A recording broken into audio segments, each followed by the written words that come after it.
I still remember the rain that night. Not the gentle, cleansing kind that washes away troubles, but the merciless downpour that drenches you to the bone, making everything heavier, including the weight of your decisions. 3 hours earlier, I had walked out of the suburban prison I'd called home for 6 years. The door hadn't even slammed behind me. Craig was too drunk to notice I was leaving for good this time. My cheek still stung where his wedding ring had connected with my skin. The irony wasn't lost on me. The symbol of our union now marked me in the most honest way our relationship had in years. The duffel bag slung across my shoulder contained everything I could call mine. Some clothes, toiletries, $247 in cash, and the locket my grandmother had given me before she died. Everything else belonged to Craig, as he'd reminded me countless times. The furniture, the car, my self-worth. Itajaí wasn't known for its reliable public transportation, especially after midnight, which is why I found myself trudging through the flooded streets, mascara running down my face, blending with the rain and tears I refused to acknowledge. The bus shelter offered minimal protection as I huddled there, my thin jacket doing little against the November chill. I was 32 years old and starting from scratch, with nowhere to go and no one to call. Need a ride? The voice came from behind me, deep and clear despite the rainfall's percussion. I didn't turn immediately. In my experience, kindness from strangers usually came with expectations. "I'm fine," I lied, my voice betraying me with a slight tremble. "You don't look fine." I turned then, ready to snap back with the last shreds of my dignity, but the words died on my lips. He stood under a large black umbrella, not quite under the shelter. Tall, imposingly so, dressed in what even my untrained eye could recognize as an expensive suit. Dark hair slicked back, revealing a face with sharp angles softened only by the faintest hint of stubble, but it was his eyes that held me. Dark as the night around us, observant, missing nothing. "I don't get into cars with strangers," I said, pulling my bag closer. A smile played at the corner of his mouth. "Smart woman." He took a step forward, and I noticed how the rain seemed to part for him, how the puddles knew better than to splash his immaculate leather shoes, Alessio Vitale. He extended his hand as if we were meeting at a business conference rather than a deserted bus stop past midnight. "That's supposed to make you less of a stranger?" I asked. "It's a start." His accent was slight but unmistakable. Italian, wrapped around each word like fine silk. Something about him made the hairs on my neck rise. Not entirely from fear, though there was that too. Power radiated from him, the kind that didn't need to announce itself. Behind him, I noticed a black SUV with tinted windows, engine running. A large man stood beside it, seemingly unbothered by the rain soaking his broad shoulders. "Where are you headed?" Alessio asked, as if he had all the time in the world, as if standing in the rain talking to a bedraggled woman was his evening plan. "Away?" I answered truthfully. "Anywhere away." He nodded as if he understood completely. "I know somewhere safe. No strings." I almost laughed. There were always strings. Craig had taught me that lesson thoroughly. Nothing was free, especially not from men who looked like they owned pieces of the world. "Why would you help me?" I challenged. "Perhaps I recognize a fellow escapee." His eyes flickered to my swollen cheek, then back to mine. Or perhaps I just don't like seeing someone stranded in this weather. A crack of thunder punctuated his words, making me flinch. The universe's way of reminding me I had limited options. Stay here and eventually face Craig when he sobered up and came looking for me, or take a chance on this elegant stranger offering shelter. "One night," I said finally. "Just somewhere to stay tonight." He inclined his head slightly, satisfaction briefly crossing his features. "Of course." As he stepped aside, extending the umbrella to cover me, I realized I hadn't even told him my name. "Evelyn," I said, stepping cautiously toward him. "Evelyn Taylor." "A pleasure, Evelyn Taylor." The way he said my name made it sound like something valuable, something worth tasting. The large man by the car moved immediately, opening the rear door. As we approached, I noticed how his eyes never settled, constantly scanning the empty street. Up close, I could see the slight bulge under his jacket, a gun. My steps faltered. Alessio's hand came to rest lightly on the small of my back, not pushing, just present. Marco is my driver. You have nothing to fear. I wasn't so sure, but I was already in motion, already committed. The interior of the SUV was warm and smelled of leather and something distinctly masculine. As I slid across the seat, I noticed the partition between the front and back was raised. Privacy, or isolation. Alessio settled beside me, shaking droplets from his umbrella before closing it. "Take us to the Riverview," he instructed Marco, who nodded without speaking. "What's the Riverview?" I asked, trying to mask the tremor in my voice. "A hotel I own. Discreet, comfortable." His gaze was heavy on me. "You'll have your own room, of course."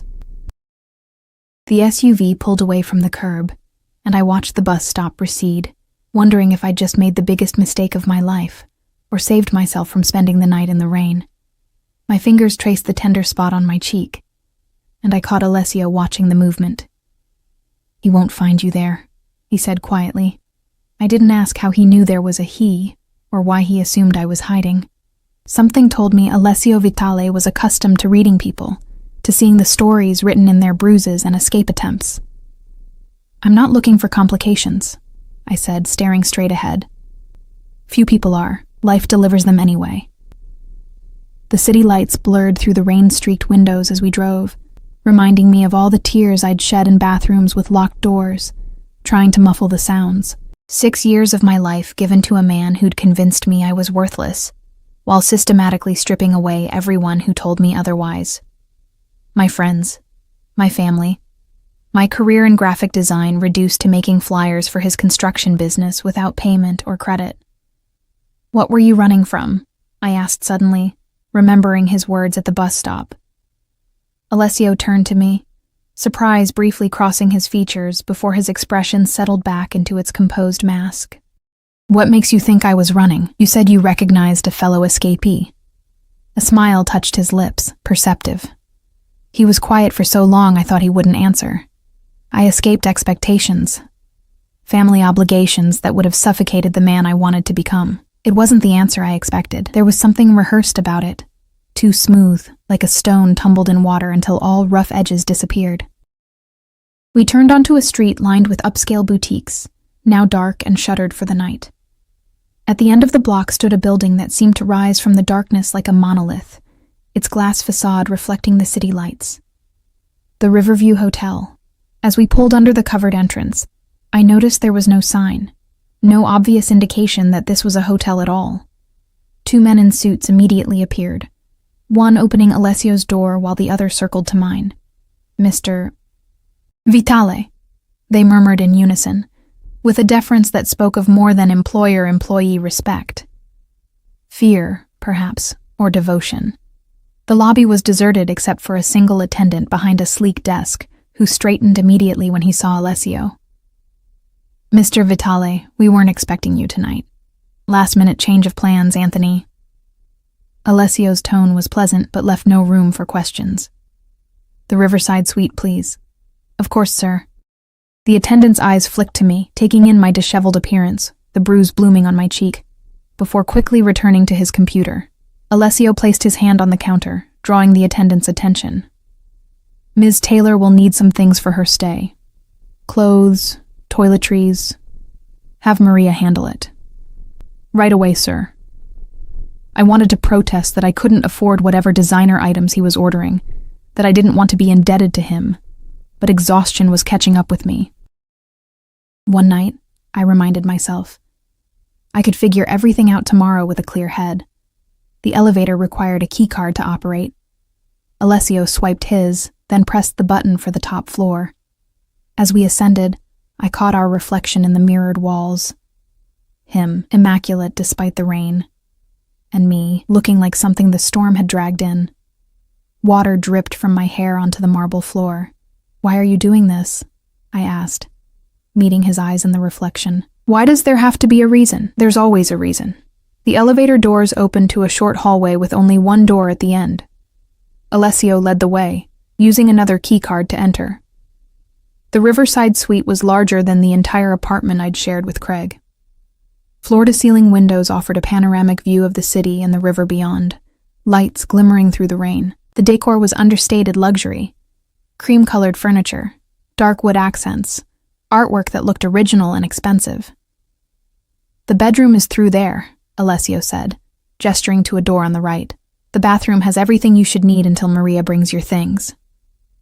"I can't pay for this," I said bluntly. "I'm not asking you to." He removed his suit jacket, draping it over a chair. The movement drew my attention to his shoulders, to the way his shirt stretched across them. "I'm not sleeping with you either." The words came out more defensive than I'd intended. Alessio went still, his expression unreadable. "I never suggested you would." His voice had cooled several degrees. "The couch converts to a bed. I'll take it." I felt my cheeks flush with embarrassment, and something else. The strange disappointment of someone whose worth has been reduced to one thing for so long that they begin to believe it themselves. I didn't mean, "Get some rest, Evelyn." He walked to a cabinet and withdrew a crystal tumbler and a bottle of amber liquid. "Tomorrow is soon enough to figure out your next steps." I retreated to the bedroom, closing the door behind me. The king-sized bed looked like heaven after the night I'd had, but I forced myself to shower first, washing away the rain and the lingering touch of Craig's hands. The hot water stung the cut on my cheek, a reminder of what I'd left behind. When I emerged, wrapped in a plush robe I'd found hanging on the door, I noticed clothes laid out on the bed, silk pajamas that looked expensive and new, still with tags attached. Maria had come and gone while I was in the shower. The thought of someone entering the room without me knowing sent a chill down my spine. I dressed quickly, then hesitated by the door. Through it, I could hear Alessio speaking quietly, his voice too low to make out words. A business call at this hour? Or was he telling someone about the stray he'd picked up? My bag sat on a chair near the bed, and I rummaged through it, counting my meager cash again. Not enough for a hotel, but maybe enough for a bus ticket out of town tomorrow. I needed a plan. Needed to disappear before Craig started looking for me in earnest. A soft knock on the door made me jump. "Evelyn?" Alessio's voice was muffled through the wood. "I've ordered some food if you're hungry." My stomach growled in response. I couldn't remember the last time I'd eaten. When I opened the door, Alessio was standing there, his tie removed, the top buttons of his shirt undone. He looked younger somehow, less intimidating, though the intensity in his eyes remained unchanged.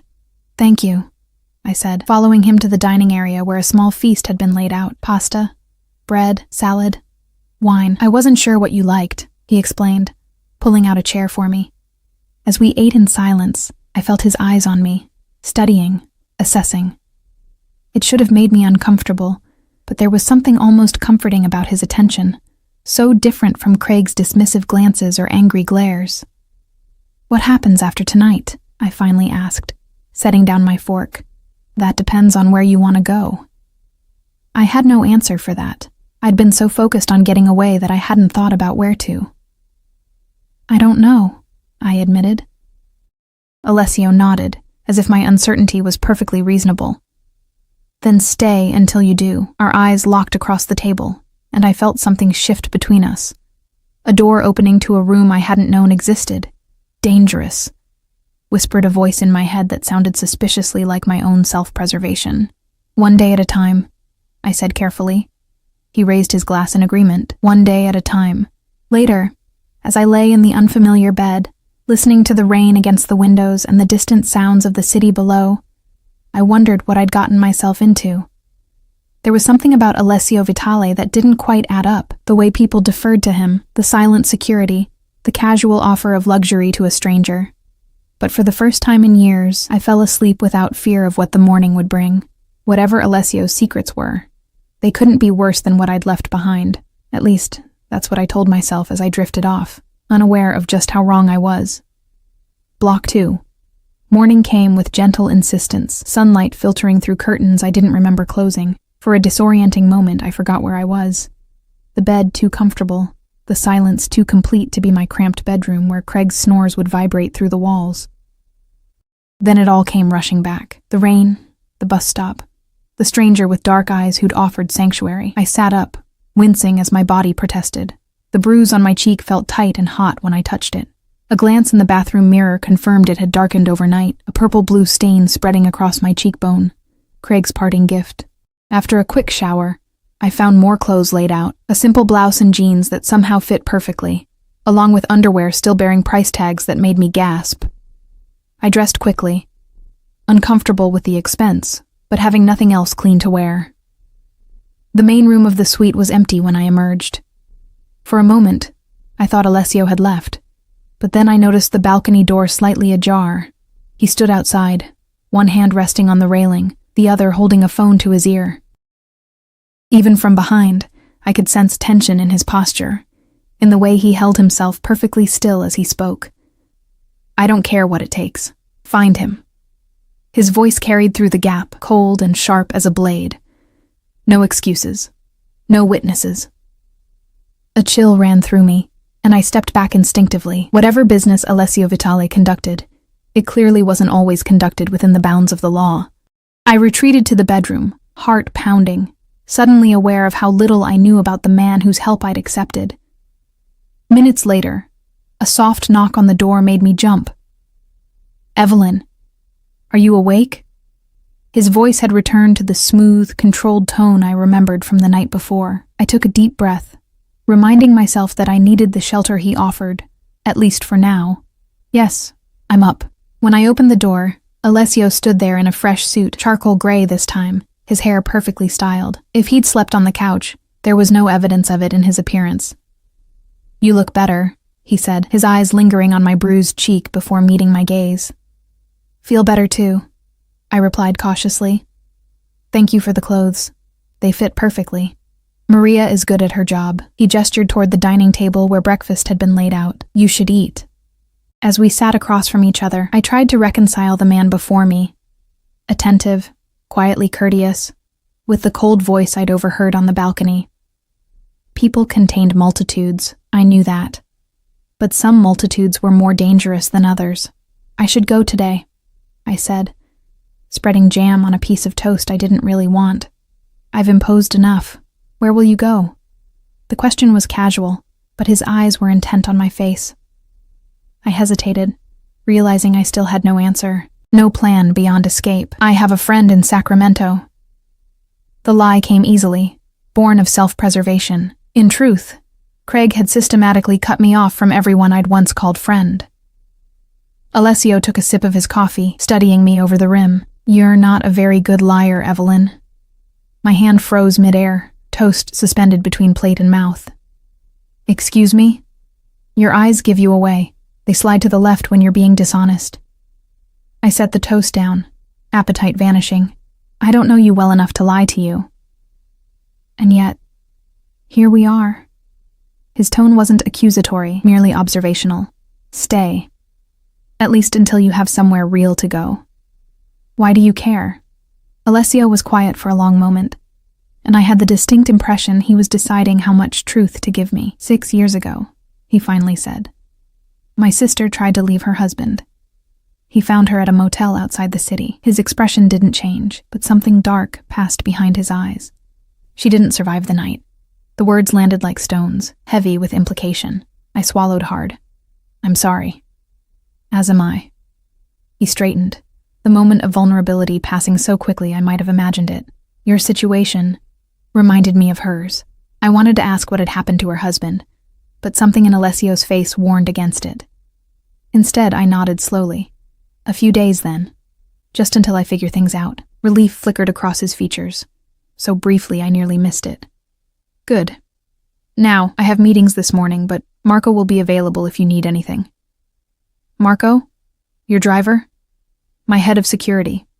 He stood, adjusting his cufflinks. "He'll take you wherever you want to go. Shopping, sightseeing. The city is yours to explore." The casual offer of a personal driver, a security chief no less, struck me again as excessive.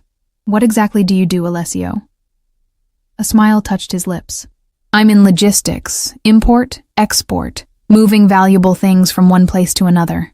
He retrieved his phone from the table. "I also have interests in real estate and hospitality, hence this hotel."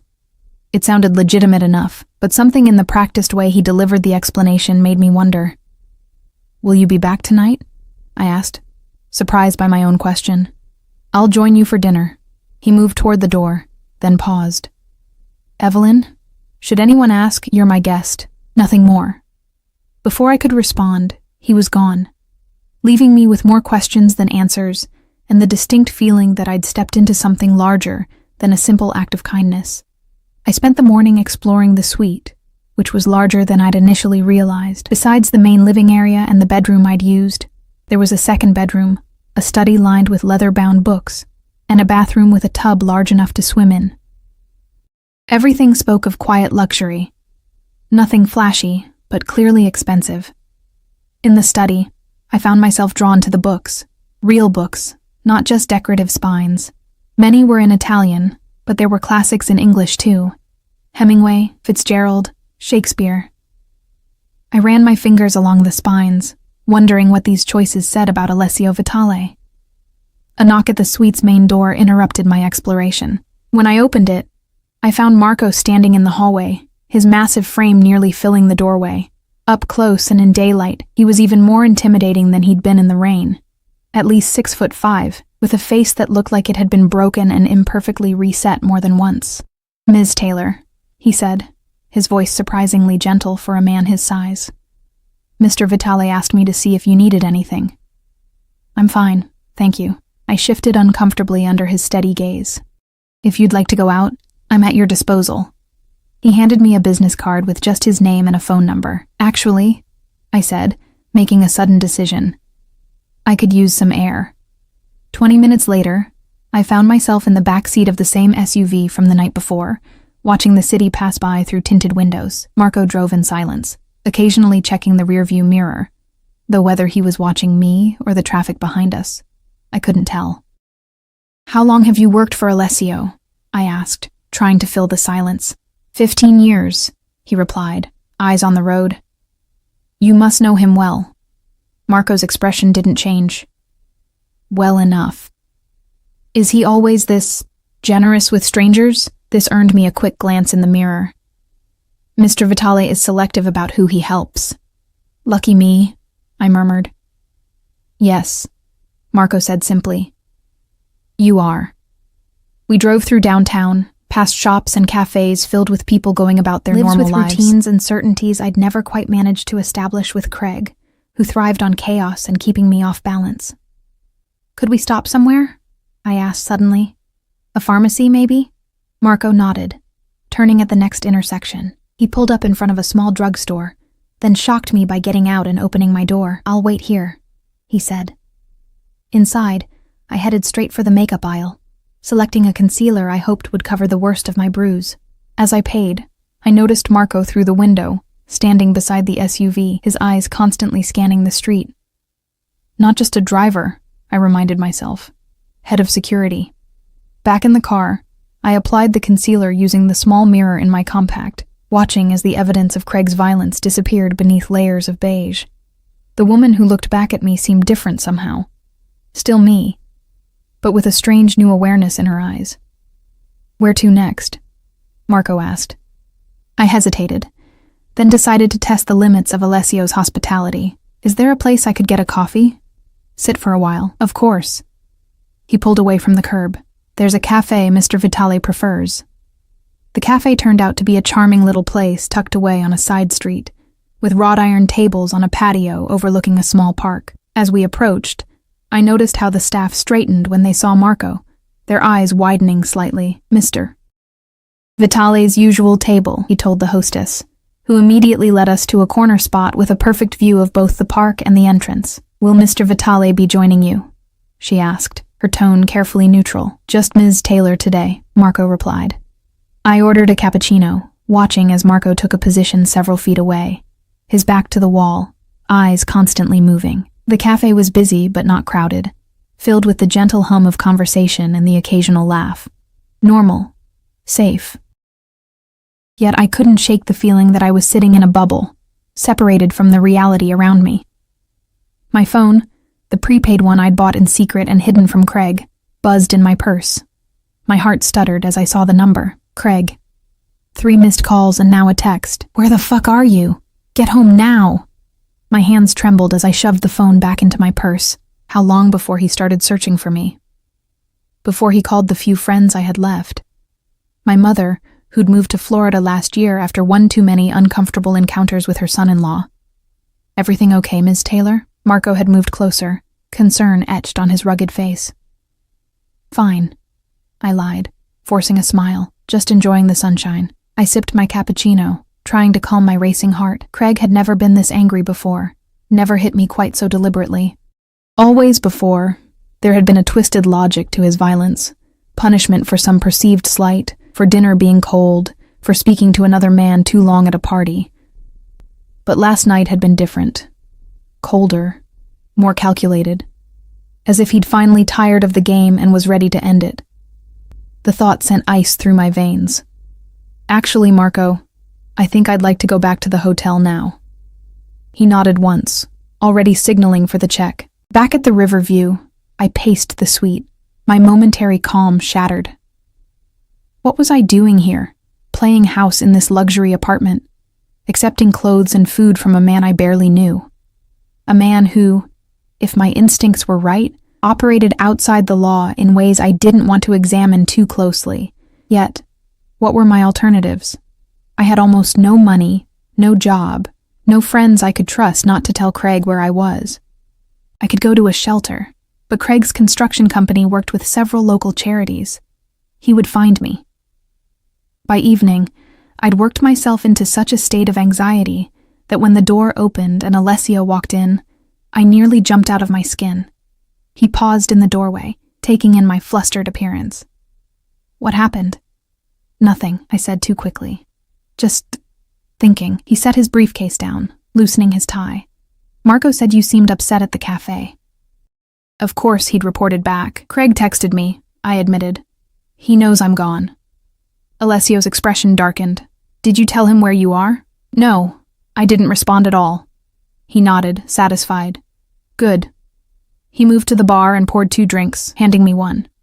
Tell me about him. I took a sip, the whiskey burning a path down my throat. What do you want to know? Everything. What he does, where he goes, his routines. The clinical detachment in his voice sent a chill through me. Why? Alessio's dark eyes met mine. Knowledge is protection, Evelyn. The more I know about him, the better I can keep you safe. There was logic to it, but something in his tone suggested more than simple security concerns. I remembered the phone call I'd overheard. No witnesses. He owns a construction company, I said carefully. Taylor Construction. Mostly commercial projects, some government contracts. Legitimate business? The question was casual, but his eyes were intent. I gave a hollow laugh. On paper. He cuts corners everywhere he can. Substandard materials, undocumented workers paid in cash. I took another sip of whiskey. He has friends in the permit office, in inspections. Politicians? A city councilman. They play golf. The words spilled out now, 6 years of silent observation finally finding voice. Craig has a temper, but he's careful about who sees it. In public, he's charming, generous, the perfect husband. And in private? I touched my concealed bruise, a reflex I couldn't suppress. You saw. Alessio's jaw tightened almost imperceptibly. Does he own a gun? The question startled me. Yes, several. He hunts. Would he use them on you? The bluntness of the question knocked the air from my lungs. Would he?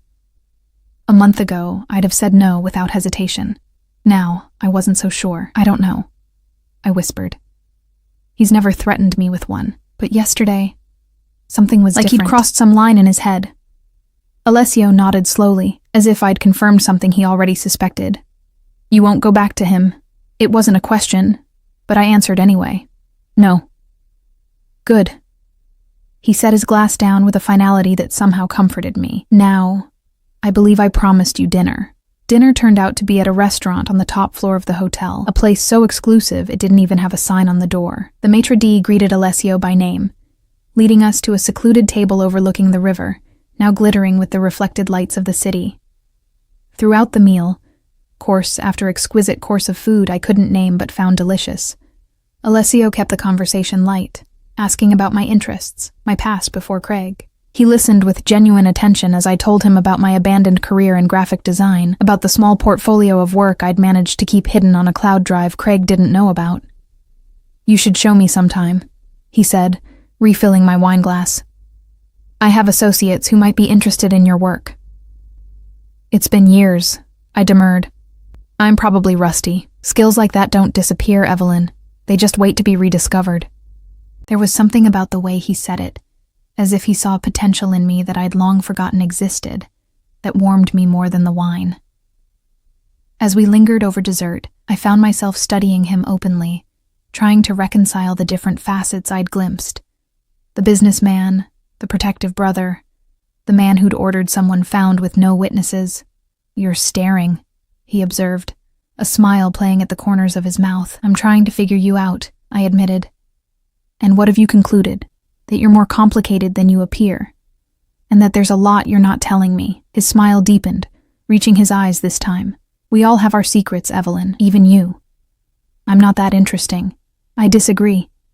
He leaned forward slightly. "A woman who endures 6 years with a monster, then walks away with nothing but what she can carry. That takes a kind of courage few possess." His words wrapped around me like a warm blanket, validation I hadn't known I needed. For years, Craig had systematically dismantled my self-worth, convinced me that leaving was an impossibility, that I was nothing without him. And here was this man, this dangerous, enigmatic man, seeing strength where I'd only seen survival. "It wasn't courage," I said softly. "It was desperation. They're often the same thing." His hand moved across the table, not quite touching mine. "What pushed you over the edge after all that time?" I stared at our nearly touching hands, at the contrast between his manicured nails and the bitten stubs of mine. "He killed something," I said finally. "A stray cat that had been coming to our back door. I'd been feeding it scraps. When he found out," I swallowed hard. "He said it was to teach me a lesson about attachment, about consequences." Alessio's expression didn't change, but something flickered in his eyes. A darkness that should have frightened me but somehow didn't. "And you realized you might be next," he said quietly. I nodded. Not right away, but later that night when he hit me, I saw something in his eyes I'd never seen before, like he was looking at me the way he'd looked at that cat. Alessio's hand finally closed over mine, warm and solid. "You won't go back," he repeated, and this time it sounded like a promise. As we walked back to the suite, his hand resting lightly on my lower back, I was acutely aware of the eyes that followed us. Hotel staff, security personnel positioned discreetly at intervals, even other guests, all watching with a mixture of curiosity and deference that spoke volumes about Alessio's position, whatever it truly was. At the door to the suite, he paused. "I have calls to make. Business in Europe doesn't wait for our time zone." "Of course," I said, inexplicably disappointed. He studied my face for a moment, then leaned down slowly, giving me plenty of time to pull away. When he pressed his lips to my unbruised cheek, the contact was brief but electric, sending a current through me that I hadn't felt in years, if ever. "Good night, Evelyn," he murmured, his breath warm against my skin.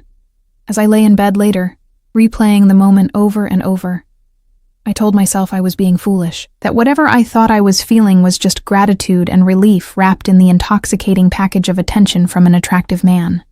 That getting involved with someone like Alessio Vitale, someone with secrets deep and dark enough to drown in, was the last thing I needed. Yet when I finally drifted off to sleep, it was his face I saw, not Craig's.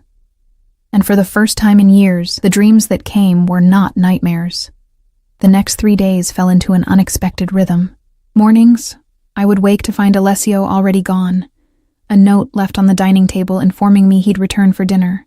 Days, I would explore the city with Marco as my silent shadow, gaining confidence with each hour spent away from Craig's influence. Evenings, Alessio and I would share meals and conversation that stretched into the night, carefully circling each other like dancers learning a new routine. It was a strange limbo, not quite freedom, not quite captivity. The luxury surrounding me was both sanctuary and reminder that I still had no real plan beyond the walls of the Riverview. On the 4th morning, I woke to raised voices in the main room of the suite. I froze, Craig's conditioning making me instinctively curl smaller in the bed. But the voices weren't angry, they were urgent, and one belonged to Alessio. "Needs to be handled today, not tomorrow, not next week." His voice was controlled, but tight with tension. "The Colombians are getting nervous," another voice replied. They're asking questions about the shipment. Let them ask. We've never given them reason to doubt us before. And the other matter? The second voice lowered, but I strained to hear. The husband? My blood turned to ice. They were talking about Craig, under surveillance. He's becoming a problem. Should I? No, not yet. I want to see what he does next. The conversation shifted to Italian, too rapid for me to catch even if I'd understood the language. I lay perfectly still, heart hammering in my chest, until I heard the main door open and close. When I finally ventured out, dressed in another outfit that had mysteriously appeared in my size, Alessio was alone, staring out at the city. "Good morning," I said carefully, watching his reflection in the window. He turned, his expression softening when he saw me. "I'm sorry if we woke you." "Business?" I asked, moving to pour myself coffee from the carafe on the table. "Always." He joined me, taking the cup from my hands and setting it down. "We need to talk, Evelyn." Fear curled in my stomach. "About?" "Your husband made a police report yesterday. Missing persons." I nearly laughed. "Missing?" He knows exactly why I'm gone. Nevertheless, he's playing the concerned spouse, very convincingly according to my sources. I sank into a chair, legs suddenly unsteady. "Your sources in the police department?" Alessio didn't bother denying it. "He's been to your mother's house, your former workplace. He's showing your picture around town." The room seemed to tilt sideways. Craig was looking for me, publicly, strategically. Playing the victim while hunting for his prey. "He won't stop," I whispered. "Not until he finds me." "He won't find you," Alessio said with such certainty that I looked up sharply. "But we need to consider your options." "We?" He knelt before my chair, taking my hands in his. "Yes, we. I told you before. You're not going back to him." The intensity in his eyes should have frightened me, but instead it anchored me. "What are my options?" "You could leave the city. Start fresh somewhere he wouldn't think to look." "With what money? What identification?" "He has everything, Alessio." The panic rose in my throat. "My ID, my social security card, my birth certificate.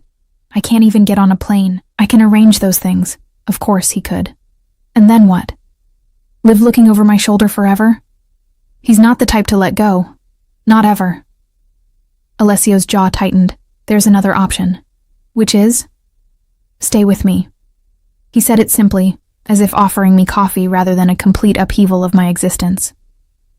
"Not here in the hotel. I have a house outside the city, private, secure. And do what? Be your... what? Girlfriend? Mistress?" The words came out harsher than I intended. "Be safe," he countered. "Until we deal with the situation permanently." The way he said permanently sent a chill through me. What does that mean exactly? Alessio stood, moving away slightly. "It means I can ensure he never bothers you again." "By doing what?" I pressed, needing to hear him say it. His eyes met mine, dark and unreadable. "By whatever means necessary." The air between us grew heavy with unspoken implications. I should have been horrified, should have run from the room, from the hotel, from this man who spoke so calmly of violence. Instead, I felt something dangerously close to relief. "I can't ask you to do that," I said finally. "Whatever that is. You're not asking. I'm offering." I studied him. This man who'd become my unexpected protector. "Who are you really, Alessio? You know who I am. I know what you've shown me." He seemed to consider this, weighing how much truth to give. "I run an organization," he said carefully. "A family business, you might say. Import, export, as I told you before. But also, problem solving. You're in the mafia." The words slipped out before I could stop them. His smile was slight but genuine. Such an American term. "We prefer La Familia." The confirmation should have shocked me, but it only crystallized what I'd already suspected. The deference from others, the security, the resources at his disposal, it all made sense now. "And I'm what? A charity case? A distraction?" I asked, surprised by the hurt in my voice. Alessio moved closer again, his hand coming up to brush my cheek where the bruise had faded to a yellowish shadow. "You are someone who needed help when our paths crossed. Someone who matters to me now." The simple honesty in his voice broke something loose inside me, a dam holding back emotions I'd suppressed for years. Before I realized what I was doing, I leaned forward, pressing my lips to his. For a heartbeat, he remained still. Then his arms came around me, pulling me closer as he deepened the kiss. There was nothing tentative about the way he claimed my mouth, nothing hesitant in how his hands spread across my back, pressing me to him as if he could absorb me into himself. When we finally broke apart, both breathing hard, I saw something in his eyes I hadn't before. Vulnerability beneath the control, need beneath the power. I should leave, I said, though I made no move to step away. This is complicated. Life is complicated, he replied, his thumb tracing my lower lip. It doesn't mean we don't live it. The ringing of his phone shattered the moment. Alessio glanced at the screen, his expression hardening. I have to take this. As he moved away to answer, speaking rapid Italian, I touched my lips, still feeling the pressure of his kiss. What was I doing? Jumping from one dangerous man to another? Yet Alessio's danger felt different. Not directed at me, but at the world that would harm me. When he returned, his face was composed once more, though tension radiated from him. I have to go out. Business that can't wait. Is everything okay? A minor complication. He retrieved his jacket from the back of a chair. Marco will stay with you. Don't leave the hotel today. The command in his voice triggered an old defensiveness. I'm not a prisoner, Alessio. He paused, softening visibly. No, you're not. But you are in danger, more than you realize. Please, Evelyn, for your safety. Put that way, I couldn't argue. All right. For today. He nodded, satisfied, then crossed to me again, pressing another brief but intense kiss to my lips. We'll continue this conversation tonight. After he left, I paced the suite, my mind racing with everything that had happened. Alessio Vitale, not just a businessman with a dark edge, but an actual mafia boss, and I'd kissed him. Wanted more than kisses, if I was honest with myself. My phone buzzed from the bedroom. I retrieved it from the nightstand where I'd left it, seeing Craig's number again. Instead of a text this time, there was a voicemail. Against my better judgment, I pressed play. I know you're still in the city. His voice was eerily calm, more frightening than his shouts had ever been. Did you think I wouldn't find out about your little Italian? Your fancy hotel? You've made a very big mistake, Evie. Come home now, and maybe, I can forgive you. But if you make me come get you. The message ended with his soft, terrible laughter. The phone slipped from my numb fingers, clattering to the floor. He knew, somehow, he knew where I was, who I was with. The walls of my sanctuary suddenly felt paper thin. I needed to warn Alessio, needed to tell him that Craig knew that he was coming. I looked around frantically for Marco's card, finding it in my purse. As I dialed, a knock came at the suite door. Cautious after Craig's message, I approached slowly. Who is it? Room service, ma'am. I hadn't ordered anything. I didn't call for room service. A pause. Mr. Vitale arranged it before he left. Lunch. It seemed plausible. Alessio was always thinking ahead, always providing. I opened the door. Craig stood there. A hotel uniform jacket stretched too tight across his shoulders. A room service cart before him. Hello, Evie, he said, shoving the cart forward into my stomach, forcing me back as he stepped into the suite. Missed me? The door clicked shut behind Craig with terrible finality. I stumbled backward, the service cart between us like a flimsy barricade. 6 years of conditioning made my body freeze, my throat close, my mind go blank with familiar terror. Nice place, Craig said, looking around the suite with exaggerated appreciation. Way above your pay grade, but then you're not paying, are you? I glanced toward the bedroom where my phone lay on the floor. Marco's number still displayed. If I could just reach it. Looking for this? Craig pulled a gun from his waistband, holding it casually at his side. Don't bother running, Evie. We both know you never get far. How did you find me? I managed, my voice barely audible. He smiled, that charming smile that had once made me believe I was the luckiest woman alive. You think I don't have friends? One of them saw you at a cafe with your bodyguard. His face twisted. You're sleeping with a gangster now? That's how little respect you have for our marriage? There is no marriage, I said, finding strength in the truth. Not anymore. Craig's expression darkened. Till death do us part, remember? Those were the vows you took. The menace in his voice made my skin crawl. I edged sideways, trying to create distance. "What do you want, Craig?" "What's mine?" He stepped around the cart, closing the distance between us. "You embarrassed me, Evie. Made me file a missing persons report like some helpless cuckold. People are talking. I left because you hurt me.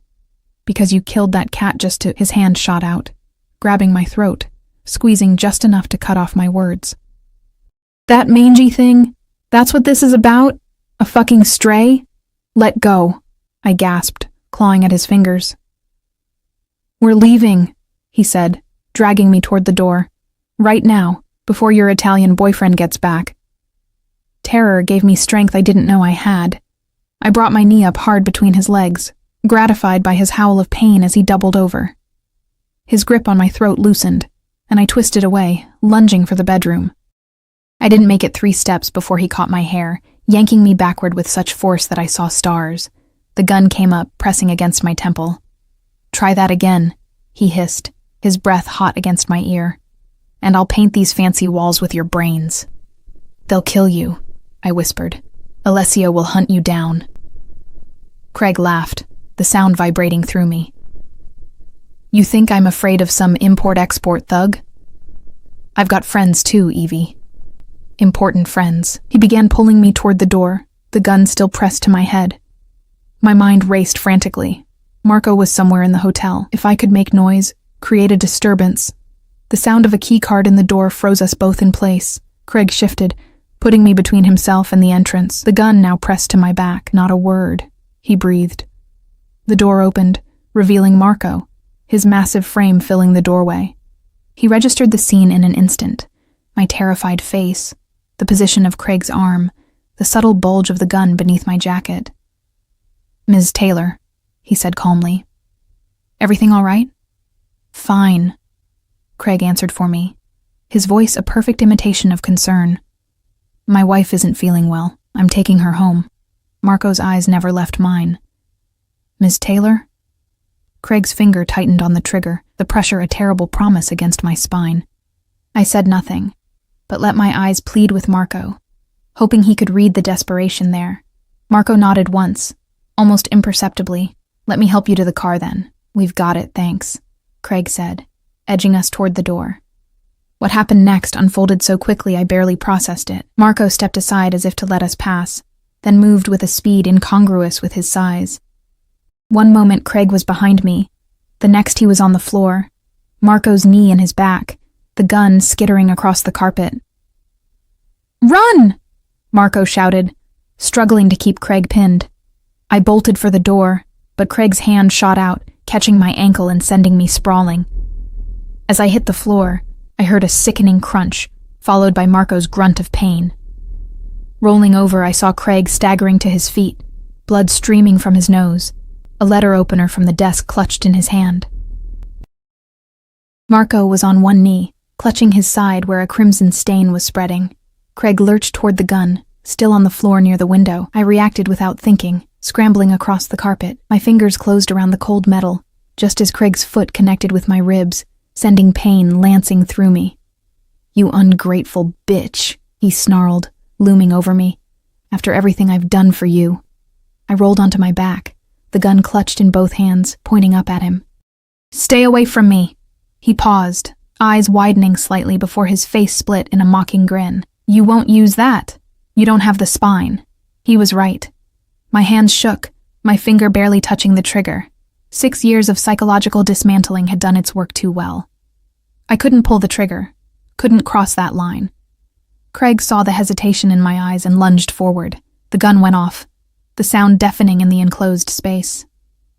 Craig stumbled, clutching his shoulder, shock and rage contorting his features. "You shot me," he said, incredulous. "You actually fucking shot me." I scrambled backward, still holding the gun, watching in horror as blood seeped between his fingers. What had I done? The suite door burst open again, and 2 men in suits rushed in, weapons drawn. Security, I realized dimly. The gunshot had brought them running. "Secure him," Marco ordered from where he still knelt, one hand pressed to his bleeding side. "Call Mr. Vitale." Everything after that blurred into a kaleidoscope of images and sensations. Security restraining Craig, who alternated between threats and pleas. Paramedics arriving to tend to Marco. Police, their questions a buzz of white noise I couldn't process. And then, cutting through it all like a blade, Alessio's voice as he entered the chaos of the suite. Evelyn. Just my name, but it anchored me back to reality. I looked up from where I sat on the couch. A blanket someone had draped around my shoulders, the gun long since taken from my numb fingers. Alessio crossed the room in swift strides, kneeling before me. His hands cupped my face, turning it gently as he examined me for injuries. Are you hurt? I shook my head, though my ribs throbbed where Craig had kicked me. Marco. We'll be fine. The wound is superficial. His eyes, usually so controlled, blazed with an emotion I couldn't name. I should never have left you. He knew, I whispered. Craig knew where I was, who you were. Alessio's jaw tightened. I'm aware. The leak has been addressed. The cold precision of his words should have disturbed me, but I felt only a distant relief. The police are handling everything according to protocol, he finished smoothly.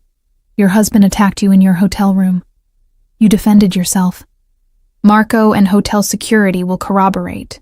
I stared at him, understanding dawning slowly. You have the police in your pocket too. Not all of them, he said with a slight smile, but enough. A detective approached, his manner deferential as he addressed Alessio. Mr. Vitale, we'll need Ms. Taylor's statement tomorrow, Alessio said firmly. She's in shock. The detective hesitated, then nodded.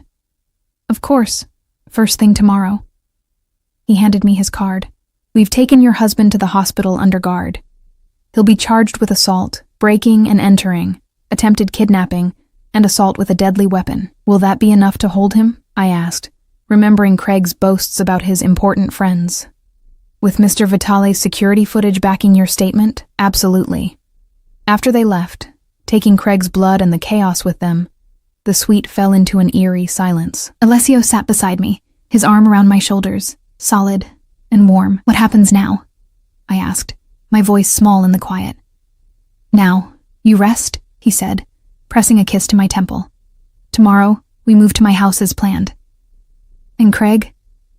Alessio's expression hardened. Craig will never bother you again. You can't kill him, I said, the words tumbling out before I could stop them. He raised an eyebrow. Can I? I don't want that, I insisted. I don't want his blood on your hands. Or mine. Alessio was silent for a long moment, studying me with those dark, unfathomable eyes. Even after everything he's done? Especially after everything, I took his hand, feeling its strength, its capacity for violence and tenderness alike. I want to be free of him, yes, but not like that. Something shifted in his expression. Respect, perhaps, or understanding. There are other ways, he said finally. Less permanent, but effective. What ways? Evidence, he said simply. Of his corruption, his criminal connections. Enough to ensure he goes to prison for a very long time, regardless of his important friends. Relief washed over me, followed quickly by exhaustion. The adrenaline that had kept me functioning was ebbing, leaving me hollow and drained. Alessio seemed to sense it, gathering me into his arms as he stood. Sleep now, he murmured, carrying me to the bedroom. I'll be here when you wake. As he laid me gently on the bed, I caught his hand. Stay, I whispered.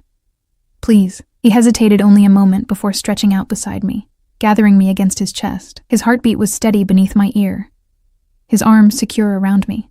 I thought I'd lost you today, he said quietly into the darkness. When I got that call, I lifted my head, finding his face in the shadows. I'm still here. Yes, he agreed, his hand coming up to stroke my hair. And as long as I'm breathing, you always will be. The promise in his voice should have frightened me. Its intensity, its possessiveness. Instead, it wrapped around me like armor, protection after years of vulnerability. As I drifted toward sleep, safe in the arms of a man who commanded fear from others, but showed me only tenderness, I realized that for the first time in years, I wasn't afraid of tomorrow. Morning came with gentle insistence, sunlight filtering through curtains that had been drawn sometime during my restless sleep. I blinked awake to find Alessio sitting on the edge of the bed, already dressed in another impeccable suit, watching me with an intensity that sent warmth spreading through my chest. "You're still here," I said, voice raspy from sleep and yesterday's ordeal. "I promised I would be." He reached out, brushing hair from my face with a tenderness that belied the power I knew his hands possessed. "How do you feel?" I took inventory of my body, ribs tender where Craig had kicked me, muscles sore from the struggle, but nothing broken. The real damage, as always, lay deeper. "I've been worse." His jaw tightened almost imperceptibly. "That's not reassuring. I'm okay," I amended, pushing myself to sit up. "Really?" Alessio nodded, though the concern didn't leave his eyes. "The detective will be here in an hour for your statement. After that, we leave." "To your house?" I asked, remembering our conversation from before Craig's intrusion. "Yes, unless you've changed your mind." I hadn't, though the events of yesterday had cast everything in a sharper, more defined light. Alessio wasn't just a mysterious businessman with a dark edge. He was a man with the power and willingness to eliminate those who threatened what he considered his, and somehow I had become included in that category. "I haven't," I said, "but I need to know what I'm walking into, Alessio. The whole truth." He was silent for a moment, weighing his response. "My family has operated in this country for 3 generations, he said finally. "We have interests in shipping, real estate, nightclubs, casinos, some legal, some in gray areas." "And the not-so-gray areas?" His smile was slight.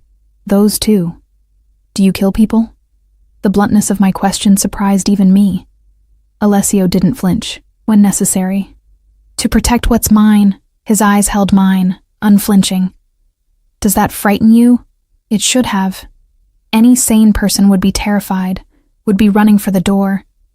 Instead, I felt a strange calm.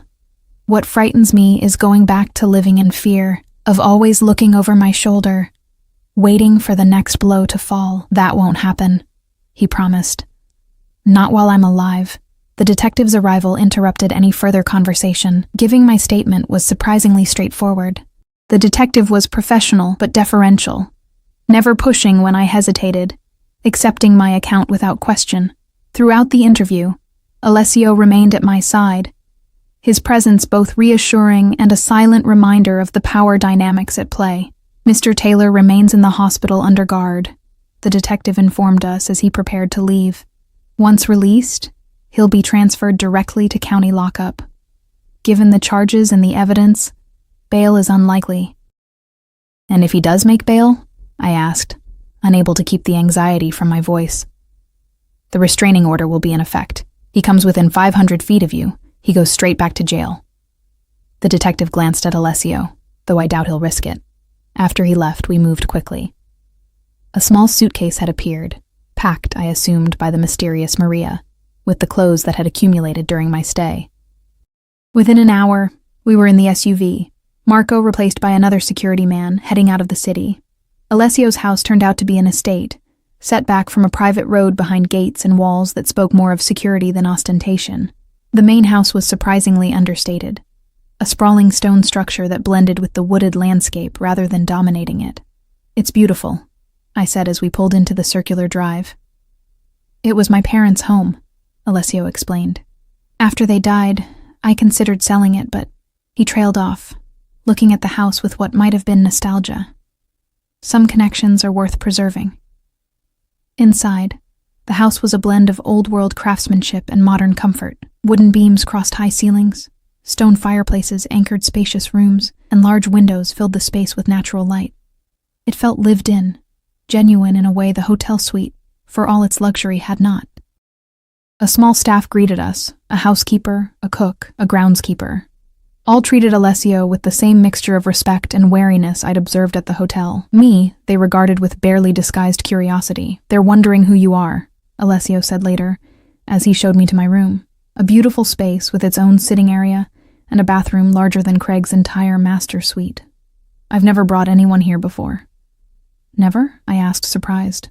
"This is my sanctuary," he explained, moving to open the French doors that led to a private balcony overlooking gardens, and beyond them, a lake glittering in the afternoon sun. "Few people know this place exists. Fewer still have been invited." The implications of his statement settled over me. The trust he was extending, the rarity of the gesture. "Thank you," I said simply, hoping he understood I meant for more than just the room. Alessio turned from the view, his expression softening as he looked at me. "There's something I need to show you." He led me down a hallway to a room at the far end of the house. When he opened the door, I gasped. It was a studio. Large windows providing perfect north light, easels and drafting tables arranged throughout the space, walls lined with art supplies. "I remembered you said you were a graphic designer," he said, watching my reaction. "I thought perhaps you might want to start creating again." I moved through the space, touching brushes, sketchbooks, a state-of-the-art computer setup in one corner, everything a designer could dream of. "When did you do this?" "I made a call yesterday before—" His expression darkened momentarily, before everything happened. The thoughtfulness of the gesture overwhelmed me. Craig had systematically dismantled my career, my passion, convincing me it was worthless, a hobby not worth pursuing. And here was Alessio, a man who barely knew me, creating a space for that very part of myself I'd been forced to suppress. "I don't know what to say," I whispered, emotion threatening to close my throat. "Say you'll use it," he replied simply. "Say you'll create again." I nodded, unable to form words around the lump in my throat. The following days settled into a new rhythm, different from the hotel, more grounded in a sense of permanence.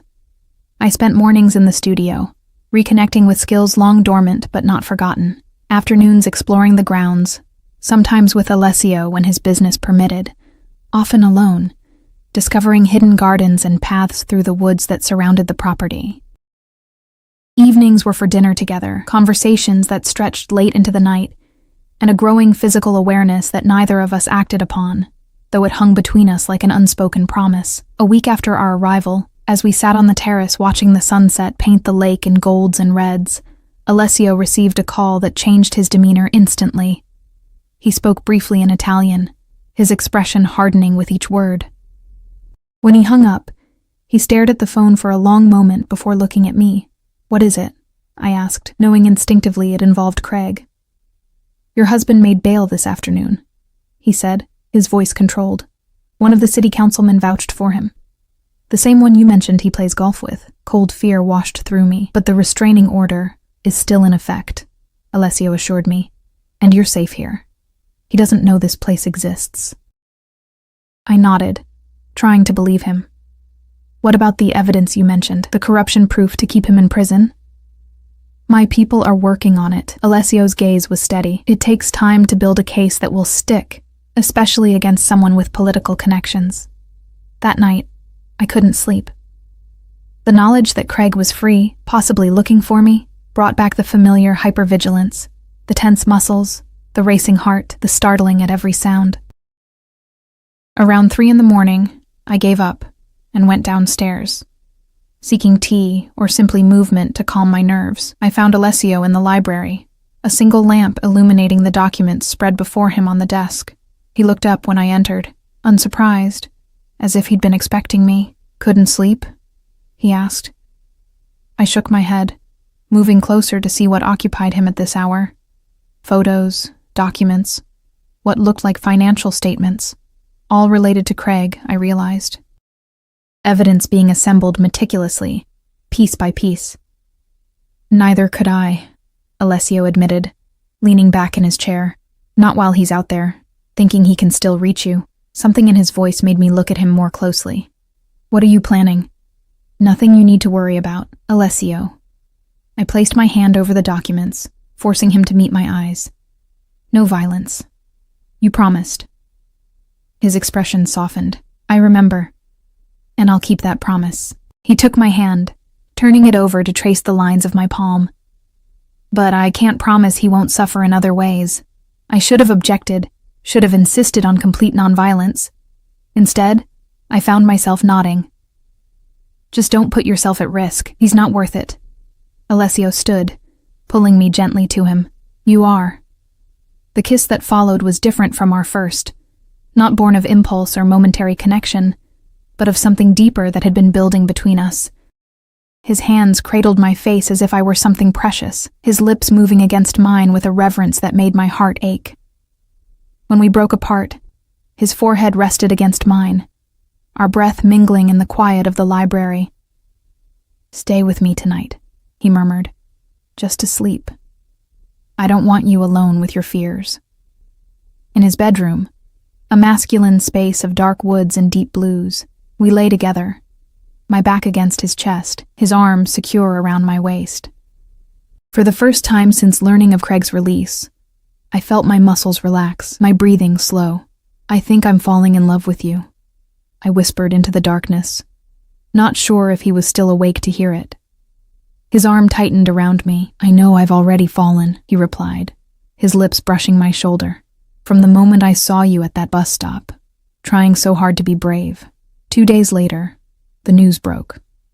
Craig Taylor, owner of Taylor Construction, arrested on multiple charges of fraud, money laundering, tax evasion, and bribery. The city councilmen implicated as well. Their mugshots splashed across every local news outlet, their reputations in tatters. "You're doing?" I asked Alessio as we watched the coverage. He shrugged, a small smile playing at his lips. "Let's just say my organization has resources that made the evidence impossible to ignore or bury." The trial was swift by legal standards, the evidence overwhelming. When the verdict came, guilty on all counts, with a sentence of 15 years, I felt a weight lift that I hadn't known I was carrying. Not just the fear of Craig finding me, but the deeper burden of the life I'd left behind. With his conviction, the divorce proceedings I'd initiated moved forward unopposed, fast-tracked by judges who mysteriously seemed eager to accommodate. 6 months to the day from when Alessio had found me at that rain-soaked bus stop, I stood in the studio he'd created for me, putting the finishing touches on a new logo for one of his legitimate businesses. My freelance design career had flourished, with Alessio's connections opening doors, but my talent keeping them open. Arms wrapped around me from behind, lips brushing my neck. "Working late again?" Alessio murmured. I leaned back into his embrace. "Just finishing up. What about you? How was Milan?" "Productive." He turned me to face him, his eyes roaming my face as if memorizing it after his 3-day absence. "But lonely." "Well, you're home now." The word came naturally. Home. This place that had started as refuge had become something more, a beginning. Alessio's hands framed my face. "Marry me." The question, not really a question at all, hung between us. There were 1,000 reasons to say no. His world, his business, the danger that would always surround him, the fact that I was barely 6 months divorced from a marriage that had nearly destroyed me. Yet there was only one reason that mattered for saying yes. In his arms, with all his complications and darkness, I had found not just safety, but something I'd thought forever beyond my reach. Happiness. "Yes," I said simply. His smile, rare and transformative, lit his face before he claimed my lips in a kiss that held both passion and promise. Whatever came next, whatever challenges his world might bring, we would face them together, not as victim and savior, but as equals who had chosen each other with eyes wide open. Outside, rain began to fall, gentle and cleansing, so different from the storm that had brought us together, a reminder that sometimes the darkest nights lead to the brightest beginnings.